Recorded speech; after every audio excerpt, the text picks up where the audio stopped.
Hello दोस्तों, नमस्कार। तो स्वागत है आपका अपने ही यूट्यूब चैनल नॉलेज बाय रिया में। हर बार की तरह इस बार भी लेकर आए हैं हम एक बहुत ही शानदार टॉपिक। तो आज के हम इस वीडियो में क्या करने वाले हैं, बहुत ही डीपली नहीं जाएंगे। तो आज क्या है, आज संविधान के कुछ महत्वपूर्ण बिंदु हैं, इम्पोर्टेंट पॉइंट्स हैं, जिनको आप किसी भी कॉपी में या कहीं पर भी नोट कर लेना और बाद में उनको देखते रहना या फिर याद कर लेना। तो आइए देखते हैं। तो सबसे पहला क्या है अपना, भारत के संविधान का निर्माण संविधान सभा ने किया। तो ये जो पॉइंट्स आज हम लेकर आए हैं, इनसे जो है डायरेक्ट क्वेश्चन बन जाते हैं, ठीक है, इसलिए हम लेकर आए हैं इनको। तो ऐसे क्वेश्चन आ सकता है कि भारत के संविधान का निर्माण किसने किया, तो संविधान सभा ने, ठीक है। तो भारत के संविधान का निर्माण संविधान सभा ने किया। दूसरा अपना क्या है, संविधान सभा की सर्वप्रथम मांग 1934 ईस्वी में हुई थी। तो संविधान जो सभा अपनी बनी थी, उसकी मांग जो उसको बनाने की जो मांग थी ब्रिटिश सरकार से, वो 1934 ईस्वी में की गई थी। और की किसने थी सर्वप्रथम, तो 1934 ईस्वी में M.N. रॉय जी द्वारा संविधान सभा की सर्वप्रथम मांग की जाती है। किसके द्वारा, M.N. रॉय जी द्वारा। अब 1935 ईस्वी में कांग्रेस ने भी इस मांग को आगे बढ़ाया। तो इनका जो समर्थन वो है 1935 ईस्वी में कांग्रेस भी करती है। इसके बाद 1938 ईस्वी में नेहरू जी ने कहा कि संविधान सभा का गठन जनता द्वारा किया जाएगा। इसके अलावा कैबिनेट मिशन योजना का सुझाव 1946 ईस्वी में दिया गया। कैबिनेट मिशन योजना का सुझाव 1946 ईस्वी में दिया गया है। कैबिनेट मिशन योजना क्या है कि ब्रिटिश सरकार होती है ना, वहां से अपने संविधान सभा का गठन करने के लिए 3 लोगों को भेजा जाता है। तो उसी को जो भेजे जाते हैं उसी को कैबिनेट मिशन योजना कहा जाता है। और ये कब होता है, 1946 ईस्वी में। इसके बाद 389 सदस्य संविधान सभा में विभाजन के पूर्व चुने जाते हैं। इसका मतलब है कि अपने भारत का विभाजन हो जाता है 1947 ईस्वी में। 1947 ईस्वी में हो जाता है, आज़ाद हो जाता है और विभाजन भी हो जाता है उसका। किसमें, पाकिस्तान और भारत, 2 देशों में, 2 देश बट जाते हैं अलग अलग।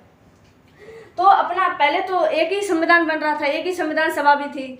तो उसमें क्या था, पाकिस्तान और हिंदू मुस्लिम सबको मिलाकर 389 सदस्य थे संविधान सभा में। उसके बाद हो जाता है अपना विभाजन भारत देश का। तो बाकी के जो 90 बचते हैं ना, तो बाद में 299 सदस्य संविधान सभा में विभाजन के पश्चात शेष रह जाते हैं। पहले थे 289 और जब विभाजन हुआ तो उसके बाद रह गए 299, बचे 90। तो 90 क्या होता है, वो पाकिस्तान की संविधान सभा में शामिल। 9 दिसंबर 1946 ईस्वी में संविधान सभा की प्रथम बैठक होती है। तो 9 दिसंबर 1946 से अपनी संविधान सभा की प्रथम बैठक हो जाती है। उसके बाद जिसमें अस्थायी अध्यक्ष सच्चिदानंद सिन्हा जी थे। अस्थायी मतलब ऐसे ही बना दिया गया था, एकदम पूर्ण रूप से उन्हें नहीं चुना गया था।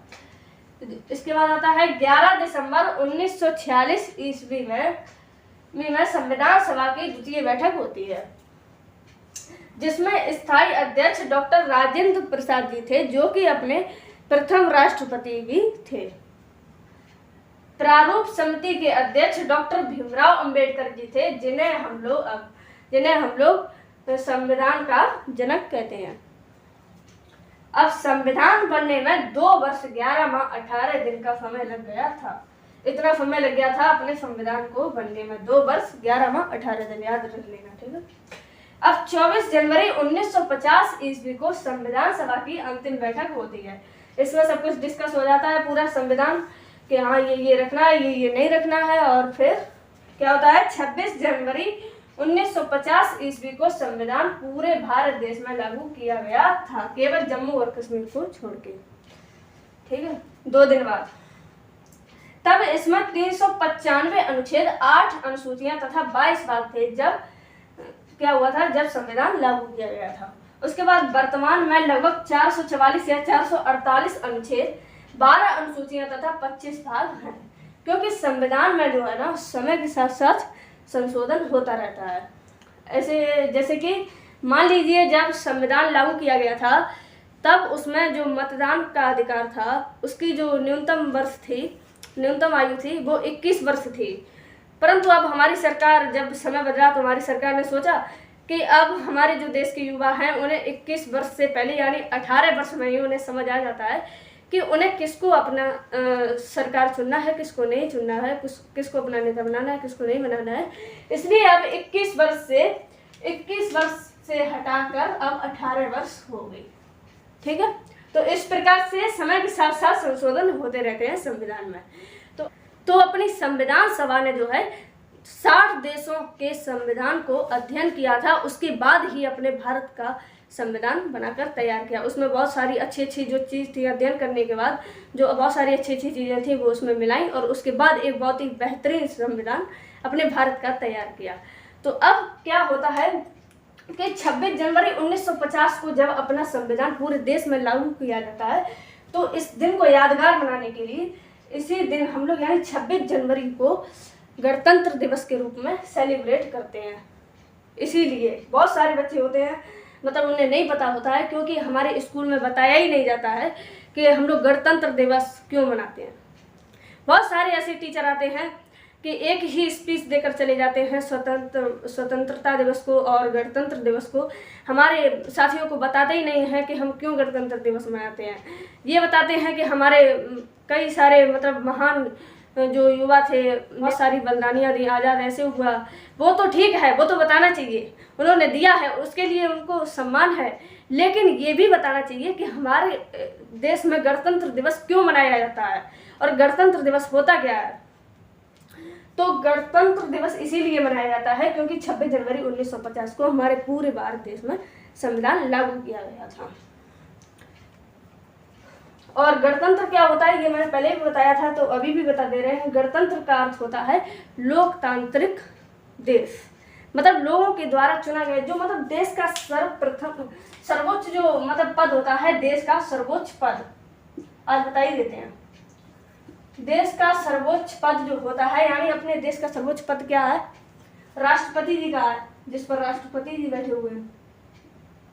अब इनको क्या हो गया, निर्वाचित रूप से चुना जाएगा, जनता चुनेगी उनको इनडायरेक्टली। ठीक है, मतलब पहले ऐसा होता था कि राजा का बेटा राजा बनेगा और इस प्रकार की प्रक्रिया चलती थी, लेकिन अब ऐसा नहीं होता, निर्वाचित चुना जाता है। ऐसे देश को या फिर ऐसी व्यवस्था को लोकतांत्रिक देश या फिर गणतंत्र देश या फिर गणतंत्र बोलते हैं। ठीक है, तो ऐसा हो गया था पूरी व्यवस्था, इसीलिए उसको गणतंत्र दिवस के नाम से जानने लगे। और क्यों जानने लगे, क्योंकि 26 जनवरी को अपने भारत देश में संविधान लागू किया गया था। तो आई होप आपको वीडियो बहुत ज़्यादा पसंद आई होगी। अगर पसंद आई है तो ज़्यादा से ज़्यादा इसको शेयर करें, और कहाँ से हैं आप, आपको वीडियो कैसी लगी है तो वो भी आप में कमेंट में बता दीजिएगा। और अपने भारत देश के इतने अच्छे संविधान को बनाने के लिए कम से कम अपने कमेंट बॉक्स में जय हिंद जरूर लिखना मत भूलिएगा। मिलते हैं आपको बहुत ही जल्द एक नई वीडियो के साथ, तब तक के लिए जुड़े रहिए हमारे साथ। जय हिंद, जय भारत, नमस्कार, धन्यवाद।